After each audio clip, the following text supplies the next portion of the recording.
کہ لگتا ہے کہ حیدر کرار گھوڑے پہ چڑھ کے آ گئے ہیں. جب آگے بڑھتے ہیں اللہ اکبر، جس دھج سے کوئی مقتل میں گیا وہ شان سلامت رہتی ہے. امام آگے بڑھتے ہیں تو آواز آ رہی تھی، یہ کون ذی وقار ہے، بلا کا شاہ سوار ہے، لباس ہے پھٹا ہوا، تمام جسم نازنین چھدا ہوا کٹا ہوا، پھر بھی ہے ڈٹا ہوا، یہ نبی کا نور عین ہے، یہ بالیقین حسین ہے. 71 لاشیں اٹھا کر اشقیاء کے لشکر میں آ کے کھلبلی مچانا، یہ تماشا لب بام نہیں ہے، یہ محمد کے نواسے کا کمال ہے. اللہ اکبر صلی اللہ علیہ وآلہ وسلم. تو ان کو کاٹتے ہیں اور پھر گھوڑے کو ایڑ لگاتے ہیں اور فرات پہ چلے جاتے ہیں، اور فرات پہ کھڑے ہو کے زبان حال سے کہتے ہیں تم نے میرا پانی بند کیا، آؤ آج فرات پہ بھی میرا قبضہ ہے اور کل حوض کوثر پہ بھی حسین ابن علی کا قبضہ ہوگا. روکو مجھے یہاں سے. پانی لیا، چلو لیا پانی کا، لیکن پھر پانی پیا نہیں. تاریخ میں لکھا ہے پانی پیا نہیں. کیوں؟ کہ ان کو علی اصغر کی پیاس یاد آ گئی ہوگی، ان کو علی اکبر کی پیاس یاد آ گئی ہوگی، تو اس لیے پانی پیا نہیں میرے امام نے. پھر آگے بڑھے، ان کو گاجر مولی کی طرح کاٹا چاروں جانبوں سے.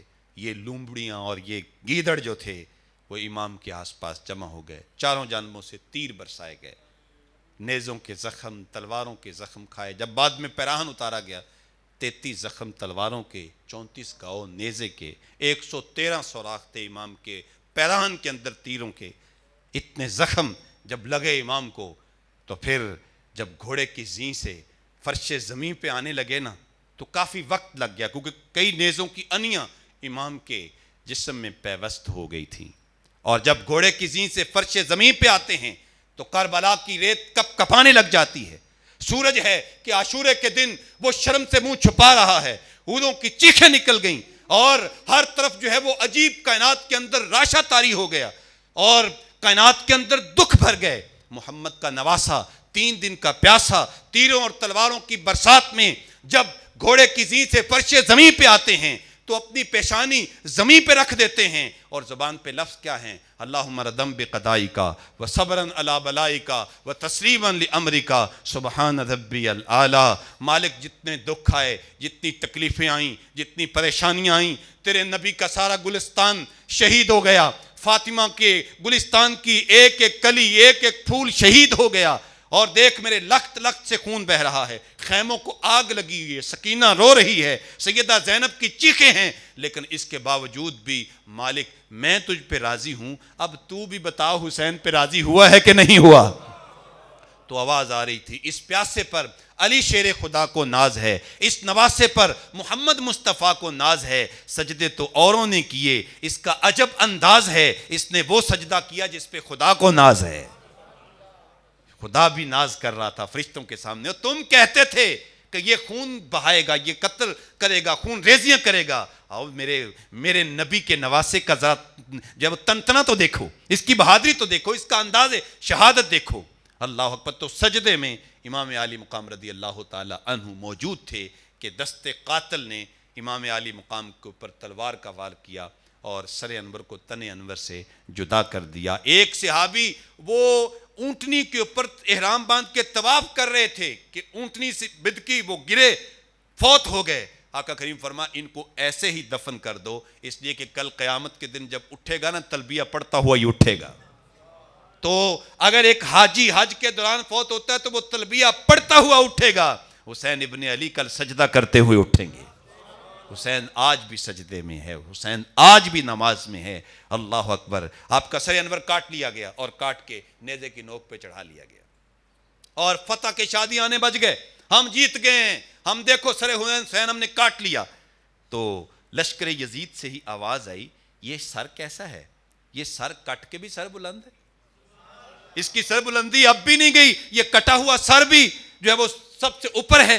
اللہ اکبر. اور پھر نیزے کے اوپر سر کو چڑھایا گیا تھا تو کٹی ہوئی گردن کا رخ جو ہے وہ اوپر کی جانب تھا اور پیشانی وہ زمین کی جانب جھکی ہوئی تھی. تو کسی نے تخیل باندھا کہ بآں کے سر نیزے پر اور سوئے زمین ہے روح، بآں کے سر نیزے پر اور سوئے زمین ہے روح، یعنی سجدہ ثانی کی ہے آرزو.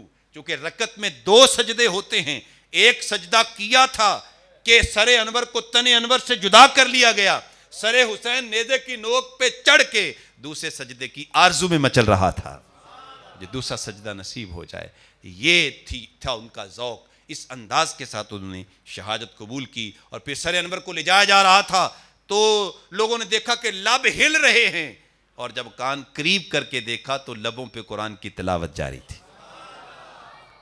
سجدوں سے پیار، تلاوت سے پیار، یہ انہوں نے اپنا سر کٹا کے بھی اس کو قائم رکھا۔ تو یہ امام عالی مقام رضی اللہ تعالی عنہ کے کربلا کے سجدے مجھے کیا فکر دیتے ہیں، آپ کو کیا فکر دیتے ہیں؟ وہ کہتے ہیں میں تو تب راضی ہوں گا جب تمہاری پیشانیاں بھی سجدوں سے منور ہوں گی، میں تو تب راضی ہوں گا جب تمہارے لب بھی قرآن کی تلاوت سے روشن ہوں گے، تو میں تب تم پہ راضی ہوں گا، تب تمہاری محبت میرے ساتھ کامل ہوگی۔